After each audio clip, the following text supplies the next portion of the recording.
Hi అండి. ఈరోజు మన ఛానల్లో చికెన్ పన్నీర్ రెండు కలిపి ఫ్రైడ్ రైస్ ఎలా చేయాలో చూసేద్దాం. లేట్ ఎందుకు మరి, ప్రాసెస్ చూసేద్దామా.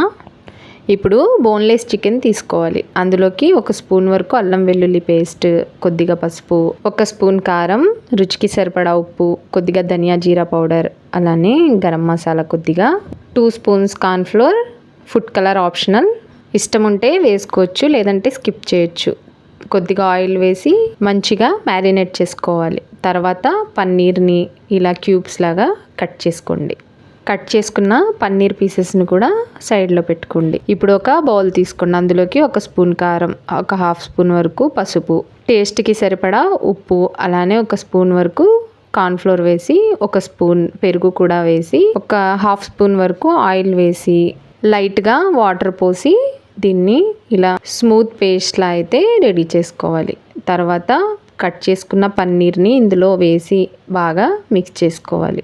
మిక్స్ చేసుకున్న తర్వాత క్యాప్సికమ్ తీసుకొని క్యాప్సికమ్ని ఇలా లోపలదంతా తీసేసి గింజలు ఇలా చిన్న చిన్న పీసుల కింద కట్ చేసుకోవాలి. మరీ చిన్నవి కాకుండా మీడియం సైజులో కట్ చేసుకోండి. క్యాప్సికమ్ కట్ చేసుకున్న తర్వాత క్యారెట్ని ఇలా పీల్ చేసుకుని దీన్ని కూడా ఇలా చిన్న చిన్న ముక్కలుగానే కట్ చేసుకోవాలి. ఇలా చిన్న చిన్న పీసెస్ చేసుకున్నా ఓకే, లేదు అంటే తురుముకున్నా ఓకే. ఇది నా స్టైల్లో కాబట్టి నేను కట్ చేసుకుంటున్నా. మీరు మీ స్టైల్లో ఎలా చేసుకున్నా, మనం చేసే ఏ పనైనా సరే మన ఇష్టంతోనే చేయాలి.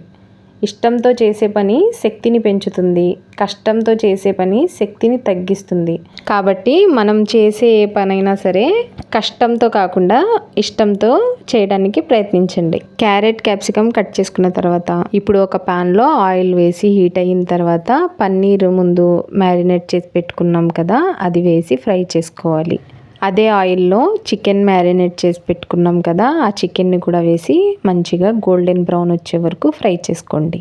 ఇప్పుడు ఒక ప్యాన్ అయినా కడాయి అయినా తీసుకుని అందులోకి 2-3 స్పూన్స్ వరకు ఆయిల్ వేసి కట్ చేసుకున్న ఉల్లిపాయలు కొద్దిగా ఫ్రై అయిన తర్వాత పచ్చి బఠానీలు వేసి అవి కొద్దిగా ఫ్రై అయిన తర్వాత చిన్నగా కట్ చేసి పెట్టుకున్న క్యారెట్ క్యాప్సికమ్ కూడా వేసి మంచిగా ఫ్రై చేసుకోవాలి. ఇవి కాస్త ఫ్రై అయిన తర్వాత ఎక్కువ ఫ్రై అవసరం లేదు. ఇప్పుడు కొద్దిగా కరివేపాకు వేసుకోవాలి. ఇది కొద్దిగా ఫ్రై అయిన తర్వాత ఒక పచ్చిమిరపకాయని ఇలా కట్ చేసుకుని వేసుకోవాలి. ఇప్పుడు కొన్ని స్ప్రింగ్ ఆనియన్స్, ఉల్లికాడలు వేసుకున్న తర్వాత ఒక గుడ్డుని వేసి బాగా మిక్స్ చేసుకోవాలి. గుడ్డు వేస్తే ఫ్లేవర్ కూడా బాగుంటుంది, పిల్లలు కూడా ఇష్టంగా తింటారు. ముందుగా చేసి పెట్టుకున్న పన్నీర్ని ఇలా మ్యాష్ చేసుకుని వేసుకోవాలి.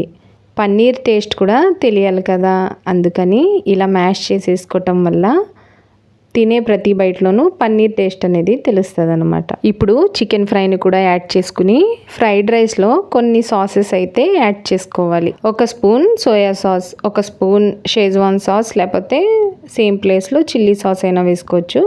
1 స్పూన్ వరకు టమాటో సాస్ వేసుకుని కొద్దిగా కొత్తిమీర వేసుకుని ముందుగా కుక్ చేసుకున్న రైస్ని కూడా అందులో వేసి బాగా మిక్స్ చేసుకోవాలి. ఇంతే అండి, టేస్టీగా అందరూ తినే చికెన్ పన్నీర్ ఫ్రైడ్ రైస్ అయితే రెడీ అయిపోయింది. ఇప్పుడు ఒక ప్లేట్లోకి సర్వ్ చేసుకోవాలి. మీకు ఈ రెసిపీ నచ్చితే ట్రై చేయండి. ట్రై చేసి కామెంట్లో ఎలా ఉందో చెప్పండి. అలానే వెళ్ళే ముందు ఇంకా మరెన్నో వీడియోస్ కోసం నా ఛానల్ని సబ్స్క్రైబ్ చేసుకోండి. లైక్ కూడా చేయండి. Thanks for watching.